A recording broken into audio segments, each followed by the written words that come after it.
हरे कृष्णा।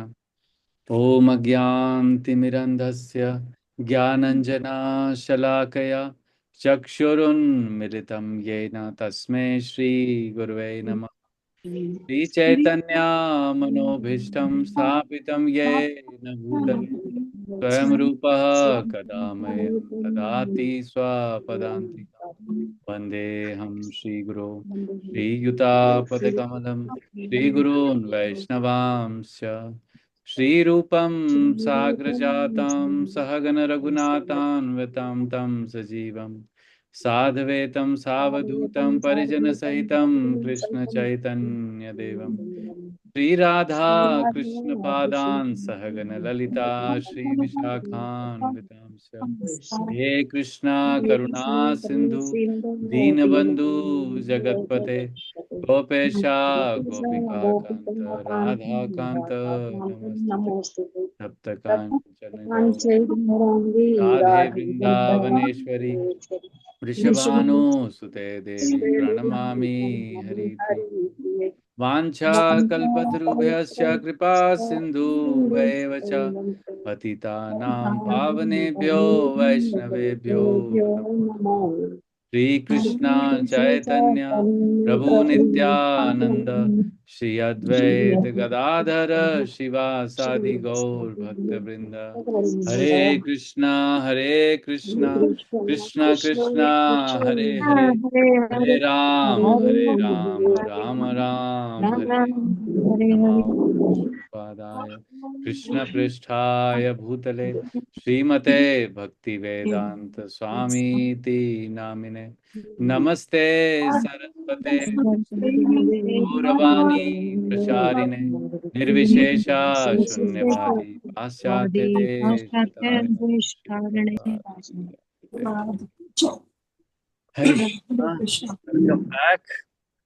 तो हम लोग Bhagavad Gita first chapter second श्लोका। मेरा स्क्रीन दिख रहा है आपको? ठीक है, थोड़ा सा रिकैप करते हैं, 1 मिनट 2 मिनट। तो क्या टॉप 3 पॉइंट्स क्या थे? 3 लोगों को अलग अलग बताना है, एक पॉइंट एक डिवोटी, दूसरा पॉइंट दूसरा डिवोटी, और शॉर्ट में। सबसे पहले तो प्रभु जी धर्म क्षेत्र कुरुक्षेत्र, कुरुक्षेत्र कुरु की भूमि, जिसे देवताओं ने भी, ऐसी भूमि है जिसे देवता लोग भी पूजते हैं। तो ये जो महाभारत का युद्ध है ये कुरुक्षेत्र में हुआ, जिसे कि धर्म क्षेत्र का नाम दिया गया है। तो इसलिए जो धृतराष्ट्र है वो बहुत असमंजस में है कि कहीं इस धरती का प्रभाव जो है वो उनके पुत्रों पे ना पड़ जाए और वो कोई संधि ना कर ले पांडवों के साथ। तो ये डर जो था, ये भय जो था, वो धृतराष्ट्र के मन में था, क्योंकि धृतराष्ट्र वर्ड का मतलब ही है धृत मीन्स आसक्त, और राष्ट्र का मतलब यहाँ पे है अपने सिंहासन के प्रति धृतराष्ट्र बहुत आसक्त थे। वो नहीं चाहते थे किसी भी तरह उनके जो पुत्र हैं उनके ऊपर धर्म क्षेत्र कुरुक्षेत्र का असर पड़े और वो कुछ ऐसा कर बैठे, एक संधि कर लें अपने भाइयों के साथ और ये जो युद्ध है वो टल जाए। क्योंकि अंदर से वो चाहते थे कि युद्ध ये ना टले और वे अपने पुत्रों को जीतता हुआ देखना चाहते थे। बट उन्हें ये भी क्या था कि जो पांडु हैं वो धर्म के साथ हैं और धर्म क्षेत्र में युद्ध हो रहा है, तो डेफिनेटली विजय तो पांडवों की ही होनी है। Yes, thank you. धर्म क्षेत्र कुरुक्षेत्र वर्ड का मतलब ये। यस, थैंक यू बिंदु माता जी। और सेकंड पॉइंट, दूसरा पॉइंट क्या था?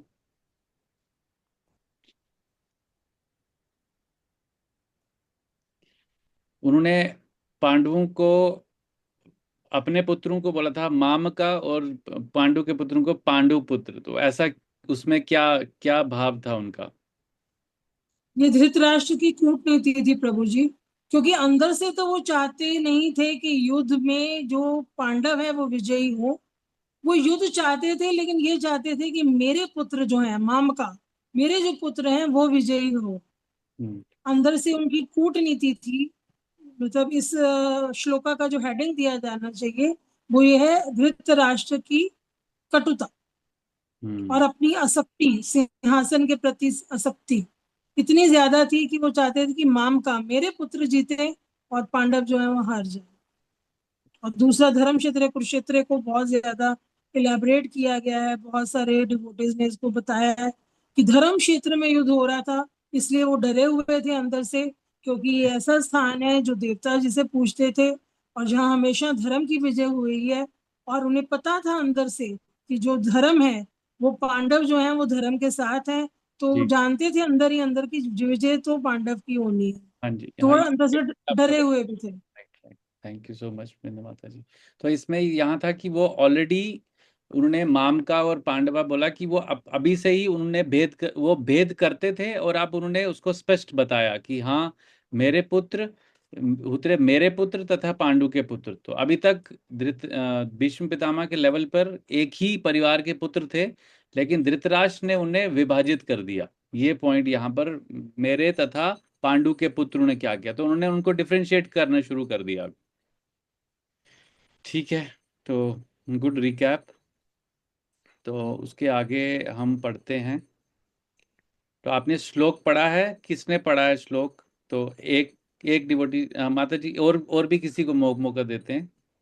और कौन पढ़ना चाहता है श्लोक, हाँ, कौन पढ़ना मैं चाहता है? पढ़ती मैं पढ़ती हूँ भैया। कवि। दृष्टा तु पांडवानीका वेउर दुर्योधन तथा आचार्य मुपस्तम उपस्डम्य राजा वचनम ब्रवीता। हम्म। संजय उवाच। संजय ने कहा, दृष्टा देखकर तू, लेकिन पांडव अनेकम, पांडवों की सेना को, व्यूढ़म व्यूरचना को, दुर्योधन न, राजा दुर्योधन ने, तथा उस समय आचार्यम गुरु के उपड उपसदमय पास जाकर राजा राजा वचनम शब्द अब्रवीता कहा। संजय ने कहा, हे राजन, पांडु पुत्रों द्वारा सेना की व्यूह देखकर राजा दुर्योधन अपने गुरु के पास गया और उसने यह शब्द कहे। तात्पर्य: धृतराष्ट्र जन्म से अंधा था, दुर्भाग्यवश वह अत्यधिक दृष्टि से भी वंचित वंचित था, आध्यात्मिक दृष्टि से भी वंचित था। वह यह भी जानता था कि उसी के समान उसके पुत्र भी धर्म के मामले में अंधे हैं, और विश्वास था कि वे पांडवों के साथ कभी भी समझौता नहीं कर पाएंगे, क्योंकि पांचों पांडव जन्म से ही पवित्र थे। फिर भी उसे तीर्थ स्थान के प्रभाव के विषय में संदेह था।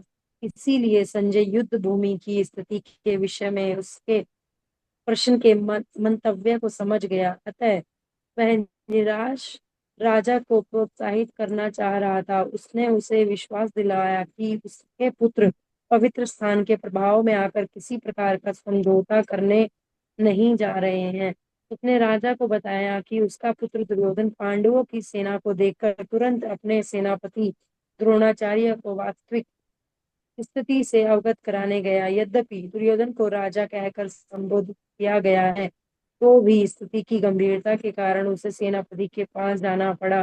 अतः दुर्योधन राजनीतिज्ञ बनने के लिए सर्वथा उपयुक्त था, किंतु जब उसने पांडवों की व्यूहरचना देखी तो उसका यह कूटनीतिक व्यवहार उसके भय को छिपा न पाया। हम्म। पश्च- हाँ, एक मिनट, एक मिनट, ये ठीक है, इसको हम डिस्कस कर सकते हैं। ये काफ़ी, इसमें कुछ चीज़ें निकल के आ रही हैं। तो ये श्लोक क्या है? दृष्ट्वा तु पांडवानीकम व्यूढ़म दुर्योधनस्तथा आचार्य युपसंगम्य राजा वचनम अब्रवीत। तो ये सेकंड श्लोक और थर्ड श्लोक जो है आपस में लिंक है, बट हम इसको पहले समझेंगे। तो पहले आप अपना शेयर कर सकते हैं कि ये जो जब श्लोक आपने पढ़ा, तो वन बाय वन शॉर्ट में एक एक पॉइंट्स को लेकर डिस्कस करेंगे। तो संजय ने कहा, पहले संजय को धृतराष्ट्र ने क्वेश्चन पूछा, अब संजय उसका आंसर दे रहे हैं। हे राजन, पांडु पुत्रों द्वारा सेना की व्यूह रचना देखकर राजा दुर्योधन अपने गुरु के पास गया और उसने ये शब्द कहे। तो और इसमें जो आपने इसका परपोर्ट पढ़ा हमने, तो उसमें क्या मतलब, इस श्लोक से संजय क्या बताना चाह रहे हैं धृतराष्ट्र को, उस पे पहले हम डिस्कशन करते हैं। संजय जो है वो ये बताना चाह रहे हैं कि जैसे दुर्योधन ने देखा पांडवों की जो सेना देखी, उनकी व्यवस्था, किस हिसाब से उन्होंने अपनी पूरी सेना को सजाया था, आई मीन हम्म। प्रिपेयर मैदान में रखा, तो वो डर गए। और वो डर के दुर्योधन जो है वो बता रहे हैं कि दुर्योधन डर के अभी द्रोणाचार्य के पास गए हैं, जो उनके सेनापति थे और गुरु भी थे पांडवों के। यस। तो जैसा आप साक्षी माता जी ने बताया कि जब दुर्योधन ने दूसरे पांडवों की युद्ध का व्यू रचना देखी, किस तरीके से उनको ऑर्गेनाइज किया गया है, और वो देखकर वो अपने गुरु के पास गए। और उनके गुरु कौन थे? द्रोणाचार्य। द्रोणाचार्य। द्रोणाचार्य जी। द्रोणाचार्य के द्रोणाचार्य। पास गए, मतलब वो गुड़गांव आए, मतलब गुड़गांव आए थे वो यहाँ पर पढ़ने के लिए। उसके बाद फिर वो जब कुरुक्षेत्र गए थे, वहां पर युद्ध कर रहे थे, तो गुरु के पास गए और उनसे ये शब्द कहे। यहाँ पर एक शब्द बहुत इंपॉर्टेंट है, राजा। यहाँ पर अभी तक दुर्योधन राजा बने नहीं है, क्योंकि अभी युद्ध होना बाकी है। तो यहाँ राजा शब्द यूज किया गया है। मतलब यहाँ पर अगर आप श्लोक में देखोगे, आचार्य आचार्यम उपसंगम्य राजा वतनम अब्रवीत, तो संजय ने स्पेसिफिकली राजा का वर्ड यूज किया है। उसको प्रभुपाद जी ने इसमें एक्सप्लेन किया है नीचे, तो वो थोड़ा सा कोई उस पर लाइट डाल सकता है? प्रभु जी, दुर्योधन को राजा इसलिए कहा गया है क्योंकि संजय धृतराष्ट्र को थोड़ा चापलूसी करना चाह रहे थे उसकी, कि जो तुम्हारा पुत्र है वो राजा है। हम्म। तो वो राजा का अगर है तो उसमें इतना दायित्व है कि वो सेना, उस पर धर्म क्षेत्र का जो असर है वो नहीं होगा और वो युद्ध जीतेगा। और इसमें एक और वर्ड प्रभु जी बहुत इंपॉर्टेंट है, व्यू रचना। व्यू रचना का मतलब होता है the pattern in which the soldiers are standing. पुराने जमाने में जब हम महाभारत या ऐसे युद्धों के बारे में जानते हैं, तो हम देखते हैं कि जो व्यू रचना है ना, ये कितनी इंपॉर्टेंट होती है। हम्म। किसी व्यू रचना के कारण अभिमन्यु जो है वो उसमें तो अंदर तो चले जाते हैं लेकिन बाहर नहीं निकल पाते। तो व्यू रचना एक पैटर्न होता है, एक डिजाइन होता है, या स्क्वायर या डायमंड या सर्कल शेप, जिसमें सोल्जर्स को खड़ा किया जाता है और उनकी पोजीशन जो होती है वो फिक्स्ड होती है। जी। तो ये व्यू रचना एक बहुत इंपॉर्टेंट वर्ड है कि एक पैटर्न होता है, एक डिजाइन होता है, जो राजा तय करता है कि मेरी सेना स्क्वायर शेप में खड़ी होगी, डायमंड में खड़ी होगी, कि रिंग फॉर्म में खड़ी होगी। क्योंकि सेना के जीतने का बहुत असर पड़ता है व्यू रचना के ऊपर। जी। इसलिए ये वर्ड बहुत इंपॉर्टेंट है इसमें, व्यू रचना। जी। बिल्कुल सही है ये और इसी की वजह से, इसी को देखकर दुर्योधन जो है वो अपने गुरु के पास गए। तो इसको एक बार इसके परपट के साथ समझने की कोशिश करते हैं, थोड़ा थोड़ा धीरे करके। तो यहाँ पर प्रभुपाद जी हमें क्या बता रहे हैं? धृतराष्ट्र जन्म से अंधा था, दुर्भाग्यवश वह आध्यात्मिक दृष्टि से भी वंचित था। तो मतलब एक तो होता है फिजिकल डिसेबिलिटी, उनके अंदर फिजिकल डिसेबिलिटी तो थी, बट स्पिरिचुअली भी वो डिसेबल थे। मतलब अभी आप ये सोचिए, देखो 10वां दिन हो चुका है युद्ध का, संजय युद्ध युद्ध स्थल से वापस आ चुके हैं, और उनको पता है कि भीष्म पितामह ऑलमोस्ट बाण की शैया पे हैं। उसके बावजूद भी जो है धृतराष्ट्र के मन में वो इच्छा अभी भी जाग रही है कि क्या पता अभी भी मेरे पुत्र जीत जाएं, मतलब कौरव जीत जाएं और मेरा बेटा दुर्योधन राजा बन जाए। तो ये इंगित करता है कि आध्यात्मिक दृष्टि से भी वो अंधे थे। वह ये भी जानता था कि उसी के समान उसके पुत्र भी धर्म के मामले में अंधे हैं, और उसे विश्वास था कि वह पांडु के साथ कभी भी समझौता नहीं कर पाएंगे, क्योंकि पांचों पांडव जन्म से ही पवित्र थे। तो मतलब यहाँ पर बताया गया है कि जैसे हम बोलते हैं ना, जैसे हम बहुत सारे लोगों से बात करते हैं, सबको पता होता है कि पाप कर्म कैसा है, पुण्य कर्म कैसा है, लेकिन समहाउ हम अपने गुण और पास्ट कंडीशनिंग की वजह से हम अपने पाप कर्मों को करने से रोक नहीं पाते। तो सेम चीज यहाँ पर बताई जा रही है कि जो धृतराष्ट्र के पुत्र थे, क्योंकि उनको जो संस्कार मिले थे, किससे मिले थे? अपने पिता से। क्योंकि उनके पिता क्या करते थे, अब अगर उनके बेटे, खासकर दुर्योधन, जब कोई अधर्मिक कार्य करता था, तो उसके पिता उसको डांटने के बदले उसको प्रोत्साहन देते थे। तो यहाँ पर टीचिंग ये मिलती है हमको कि अगर अगर हम किसी का रियली में भला चाहते हैं, तो पहले संस्कार उसको माता पिता से मिलते हैं। तो अगर एक बच्चा गलती कर रहा है बचपन से, तो उसको अगर पिता या माता उसको अगर प्रोत्साहन करेंगे, तो वो बड़ा होके बहुत वो छोटी छोटी गलती बचपन की अच्छी लग लग सकती है कि हाँ ठीक है अभी बच्चा है, लेकिन बड़े होके जब वही मान लो वो छोटी छोटी चोरियां कर रहा है कोई बच्चा, अब कोई बात नहीं बच्चा है, लेकिन बड़े होके वो बहुत बड़ा चोर बन गया, बहुत बड़ा डाकू बन गया, तो उसमें बच्चे की गलती से ज्यादा उसके माता पिता की गलती है, क्योंकि वो उसको प्रोत्साहन दे रहे हैं। और यहाँ पर दुर्योधन के हर चीज में वो लाक्षागृह से उनको जलाने के जितने भी उसने प्रयास किए, तो दुर्योधन बिल्कुल उनके साथ था, धृतराष्ट्र बिल्कुल उनके साथ था। तो मतलब बेटे भी अंधे थे और पिता भी अंधे थे, लेकिन क्योंकि कृष्णा बुक में हमने पढ़ा था कि जो दुर्योधन है उनका असली नाम सुयोधन था, क्योंकि वो बचपन से ही इतना बुरा काम करते थे, तो उनका नाम, क्योंकि कोई भी माता पिता अपने बच्चे का नाम दुर से नहीं रखेगा, तो उनका असली नाम सुयोधन था। क्योंकि वो बहुत बुरे काम करते थे, तो लोगों ने उनका नाम सुयोधन से दुर्योधन कर दिया। ये कृष्णा बुक में हमने इनिशियल चैप्टर्स में पढ़ा था। यस, नहीं नहीं सही है ये। तो उसमें आगे यहाँ अगर हम पढ़ते हैं, तो यहाँ पर संजय जो है, यहाँ पर बहुत इंपॉर्टेंट पॉइंट आता है कि एक सर्वेंट को अपने मास्टर को कैसे सर्व सर्व करना है। तो इसीलिए संजय युद्ध भूमि की स्थिति के विषय में उसके प्रश्न के मंतव्य को समझ गया। तो संजय क्या है, उनके सारथी हैं, दुर्योधन के सारथी हैं और उनके पर्सनल सर्वेंट है। अब एक जो सर्वेंट है उसका हमेशा पर्पस ये होना चाहिए कि वो अपने मास्टर के लिए जो जो उसको अच्छा लगता है उसको वैसा सर्व करे, मतलब जो उसको पसंद है उसके मंतव्य को, उसके उसके भाव को समझ जाए। तो यहाँ पर जैसे ही संजय ने ये प्रश्न सुना कि धर्म क्षेत्र कुरुक्षेत्र में क्या हुआ मेरे और पांडुपुत्र, तो उनको पता लग गया कि क्योंकि राजा धृतराष्ट्र को ये पता नहीं है कि अभी जो है वो भीष्म पितामह अभी बानु की शैया पे हैं, तो अब ये अभी तक चाहते हैं कि मेरे पुत्र जो है वो राजा बने। तो इसीलिए यहाँ पर संजय ने स्पेशली राजा शब्द का प्रयोग किया कि वह निराश राजा को प्रोत्साहित करना चाह रहे थे, मतलब उनको थोड़ा सा हौसला दिलाना चाह रहे थे, तो कि वो ऐसे हताश ना हो जाएं ना। तो ये हरे कृष्णा बाबा जी। हाँ जी। इसमें ना संजय का एक और मैं ऐड करना चाहूंगा। संजय के पास देखने की पावर भी थी और वो अंदर मन की भी बात सुन सकता था। हम्म। हम्म। उनके पास एक और पावर और थी कि जो भी बंदा क्या सोच रहा है हम्म। वो भी वो जान जाते थे। यस। तो वो भी जान गए थे कि धृतराष्ट्र किस वे में सोच रहा है, किस तो भाव इसलिए से। यस। भाव से सोचना।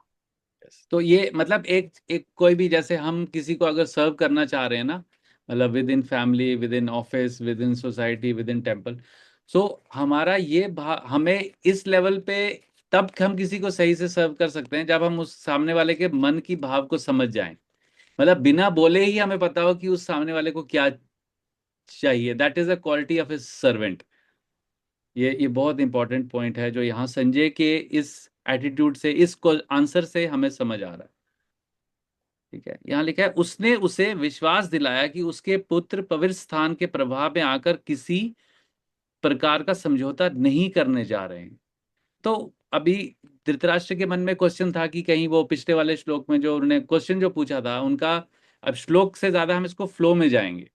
तो पिछले अभी जो क्वेश्चन धृतराष्ट्र ने पूछा उसमें उनको डाउट था कि ये तो धर्म क्षेत्र है कुरुक्षेत्र, तो इसमें कहीं वो इनको पांडवों के लिए पॉजिटिव है, तो कहीं ये समझौता ना कर रहे हैं। तो यहाँ पर दो पॉइंट संजय दो पॉइंट बता रहे हैं। एक तो बता रहे हैं कि तुम्हारे पुत्र इतने ज्यादा पापी हैं कि उनको धर्म क्षेत्र का भी प्रभाव नहीं पड़ रहा उन पे।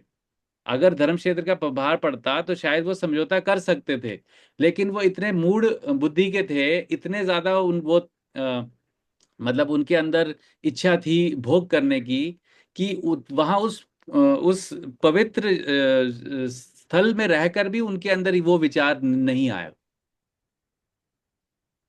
तो यहाँ पर जो संजय हैं वो इनडायरेक्टली, जो कि धृतराष्ट्र को समझ नहीं आया, लेकिन वो यही बताना चाह रहे हैं कि आपके पुत्र जो हैं वो आपकी, जैसे यहाँ पर बता रहे हैं कि धृतराष्ट्र तो अंधे थे ही, लेकिन उनके पुत्र भी, उनके जो पुत्र थे जो उनके साइड से फाइट करते, वो भी दुर्योधन के साथ रहकर वैसे ही कॉन्शियसनेस वाले थे कि उनको देख के भी समझ नहीं आ रहा था कि हमें इस समय क्या करना चाहिए। और भगवान कृष्ण उनके पास संधि प्रस्ताव लेके आए, तब भी उन्होंने उनको समझ नहीं पाए। तो मतलब वो आंखें होते हुए भी उनको कुछ दिख नहीं रहा था कि इस समय मुझे क्या करना चाहिए। तो ये एक और इसमें से टीचिंग मिलती है। तो उसने राजा को बताया कि उसका पुत्र दुर्योधन पांडवों की सेना को देखकर तुरंत अपने सेनापति द्रोणाचार्य को वास्तविक स्थिति से अवगत कराने गया। अब इस पॉइंट में बहुत सारे टीचिंग्स हैं। अभी आप सोचो कि एक स्टूडेंट है और एक टीचर है। तो आगे इसको आगे पढ़ते हैं, फिर दोनों पॉइंट्स कनेक्ट होंगे। यद्यपि दुर्योधन को राजा कहकर संबोधित किया गया, तो भी स्थिति की गंभीरता के कारण उसे सेनापति के पास जाना पड़ा। तो एक तो कारण ये था दुर्योधन के सेनापति द्रोणाचार्य के पास जाने का, कि उनको उस एक तो वो डर गया था। जैसे ही उसने पांडवों की सेना की व्यूह रचना देखी, तो वो घबरा गया कि इनकी पांडवों की सेना जो थी वो 7 अक्षौनी थी, और जो कौरवों की सेना वो 11 अक्षौनी सेना थी, जो मुझे जितना याद है, मे भी शायद नंबर में कुछ ऊपर नीचे होगा। तो उसको दुर्योधन को लगा कि इनकी सेना मेरे से कम है, लेकिन तब भी देखने में जिस तरीके से इन्होंने व्यू रचना की है, देखने में ये ऐसा लग रहा है कि इनका फैलाव बहुत ज्यादा है और बहुत अच्छे से इन्होंने उसको व्यवस्थित किया। तो वो डर गया। अब डर गया तो वो अपने गुरु के पास गया। तो आगे हम पढ़ेंगे कि यहाँ पर जो अगले श्लोक में जो है वो क्या नाम है उनका, द्रुपद। तो द्रुपद जो है वो द्रोणाचार्य के शिष्य थे। और वो द्रुपद कौन थे? पांडवों के सेनापति थे, और वो द्रोणाचार्य के शिष्य थे। तो यहाँ पर विहंग से अब वो जा रहे हैं जब आगे, तो वो अ, अपने गुरु के पास कोई आशीर्वाद लेने के लिए नहीं गए अभी। वो इस मूड से गए, अपने गुरु को ताना देने के लिए वो अब जा रहे हैं। वो ताना मार रहे हैं अपने गुरु को। अगले श्लोक में आएगा, पश्यतम पांडु पुत्रा नाम, इस तरीके से जब हम कल पढ़ेंगे। तो उनका मूड क्या है? अपने गुरु को टॉन्ट करने का। तो ऐसे दुर्बुद्धि वाले जो व्यक्ति होते हैं, वो अपने टीचर्स को भी नहीं छोड़ते, कि अगर मौका मिलेगा तो वो जिससे उन्होंने सीखा है। अब जैसे दुर्योधन ने द्रोणाचार्य से ही सब कुछ सीखा, है ना। तो लेकिन वो वहां पर उनको देखकर तुरंत अपने सेनापति के पास जाके उनको अवगत करा रहे हैं। अवगत कराना तो उनका बाहरी भाव था, असली में आगे हम पढ़ेंगे कि वो उनको टॉन्ट देने जा रहे हैं कि देखो, आपके आपका ही है ना ये शिष्य, इसने किस तरीके से इतने अच्छे से पांडवों की सेना की व्यवस्था की है। तो ये एक एक आसुरी गुण है कि अपने गुरु को भी नीचा दिखाना। तो यद्यपि दुर्योधन को राजा कहकर संबोधित किया गया, तो भी स्थिति की गंभीरता के कारण उसे सेनापति के पास जाना पड़ा, क्योंकि वो डरा हुआ था। इस पॉइंट से हम समझ सकते हैं कि वो बहुत भयभीत था। अतएव दुर्योधन राजनीतिक बनने के लिए सर्वथा उपयुक्त था। तो जो लोग पॉलिटिशियन होते हैं ना, पॉलिटिशियन ऐसे ही करते हैं, जहां पे उनको लगता है कि हाँ यहाँ मेरा फायदा है, तो वहां पे चले चले जाते हैं। तो यहाँ पे राजनीतिज्ञ या पॉलिटिशियन वाला उनको बताया कि दुर्योधन एकदम पॉलिटिशियन की तरह एक्ट एक्ट कर रहे हैं, है ना। तो किंतु जब उसने पांडवों की व्यूह रचना देखी, तो उसका ये कूटनीतिक व्यवहार उसके भय को छुपा ना पाया। तो एक्चुअली वो उसको भय था, लेकिन समहाउ उसने अपने भय को राजनीतिक दाव पेच से कवर करने की कोशिश की। लेकिन वहां संजय का जो भाव है यहाँ पर धृतराष्ट्र को बताने का, वो ये बताना चाह रहे हैं कि आपका बेटा वहां पर उनकी व्यूज रचना को देख के डर गया, लेकिन फिर भी अपने डर को छुपाने के लिए वो द्रोणाचार्य के पास गया है। अब वो क्यों गया है वो हम कल के श्लोक में पढ़ेंगे कि उसका पर्पस क्या है वहां जाने का। क्योंकि अगर अगर जो एक भावी राजा बनने वाला है, जिसके अंडर में सारी कौरव सेना युद्ध करने वाली है, अगर वो ही शुरू के युद्ध होने से पहले शुरू से ही अगर वो डर गया, तो सेना का मनोबल तो खत्म होएगा। तो वो बहुत पॉलिटिकल एंगल से यहाँ पर द्रोणाचार्य के पास गया, कि उसको लगे कि हाँ, मैं डरा भी नहीं हूं, और फिर वहां पर अपने डर को कवर करने के लिए वो अपने गुरु द्रोणाचार्य के पास जाके उनको टॉन्ट करेगा आगे जाके, और फिर आगे बहुत चीजें करेगा। फिर उसके बाद भीष्म पितामह के पास जाएगा। He so political, very very cunning person. ठीक है, तो इस तरीके से जो इसको समझ सकते हैं। सो आप लोगों ने जो पॉइंट शेयर किए, प्लस जो प्रभुपाद जी हमको बताना चाह रहे थे, so I try to focus on that कि उसमें हमें लर्निंग क्या क्या निकल के आ सकती है। तो कोई इसमें से ऐसा पॉइंट है जो हमने क्लियर नहीं किया हो इस परपोर्ट में से, तो और या कुछ आपका कुछ कमेंट है? तो जी, तो क्या हम ये भी कह सकते हैं कि जो दुर्योधन था उसे अपने सेनापति पे भरोसा नहीं था? एक्चुअली उसे सेनापति पे भरोसा है, क्योंकि उसके अहंकार के कारण उसको पता है कि जितने भी पांडु हैं उनको द्रोणाचार्य ने ही शिक्षा दी है, तो उसको कॉन्फिडेंस था। लेकिन जैसे ही उसने देखा कि मेरी 11 अक्षौनी सेना है और उनकी 7 अक्षौनी सेना है, और जब उसने वो व्यू रचना देखी तो उसको लगा कि ये तो डबल से भी ज्यादा सेना है जो 7 अक्षौनी बोला था। तो समहाउ उसके मन में बहुत ज्यादा डर आ गया। होता है ना, जब जब एक व्यक्ति, देखो सिंपल सी बात है, जब हम कोई गलत काम करने जा रहे हैं तो हमारा as as a soul we are pure, मतलब आत्मा के लेवल पे तो हम लोग प्योर हैं। तो दुर्योधन भी एक एक सोल ही है। अब उसके अंदर गुण जो है वो आसुरी गुण है, ईर्ष्या के गुण हैं, वो सब हैं। लेकिन समहाउ कहते हैं ना कि वो अंदर से जो आवाज आती है परमात्मा की, वो उसको उसको लग गया कि नहीं मेरा, क्योंकि वो अधर्मी था। पिछले वाले क्वेश्चन में उन्होंने ये बोला कि उस पे धर्म क्षेत्र जो है कुरुक्षेत्र, उसका इफेक्ट तो पड़ा कि उसको भय आ गया। तो इस तरीके से उसके मनोभाव को हम लोग समझ सकते हैं। मेरे को ऐसा समझ आया है जो मैंने सुना है।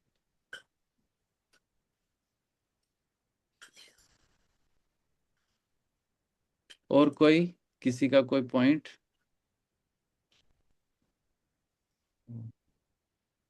बहुत सारे डिवोटीज हैं। आई नो अभी लंच डिनर टाइम चल रहा है, साथ साथ में सब्जी फुल्का भी खाया जा रहा है। ठीक है।